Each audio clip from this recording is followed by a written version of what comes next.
अस्सलाम वालेकुम।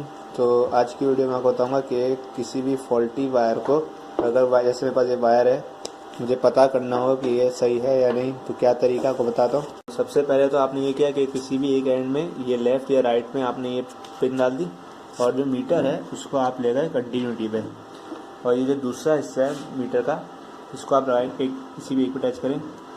देखें बीप नहीं बजी। अब दूसरे पे टच करें, दिखा दो बीप नहीं बजी, देखिए बीप बज गई। इसका मतलब है ये अंदर से वायर जुड़ा हुआ है और ये सही है। इसी तरह आप दूसरी साइड भी चेक करनी होगी। तो फिर ये मैंने अभी दूसरी साइड पे डाल दिया और अब मैं दोबारा दूसरी साइड चेक कर रहा हूँ। तो ये दूसरी साइड पे दूसरा रख दिया और अब मैं दोबारा टच कर रहा हूँ। ये देख सकते हैं कि बीप कर रहा है, इसका मतलब है ये वायर सही है। तो ये सिंपल सा तरीका था आपका वायर चेक करने का। आपको इसी तरह कहीं भी अगर सर्किट में आपको चेक करना हो तो सर्किट में भी आप यहाँ ब्रेक चेक कर सकते हैं, सिर्फ अपने मीटर को कंटिन्यूटी पे। बस तो आज की वीडियो यहीं तक थी।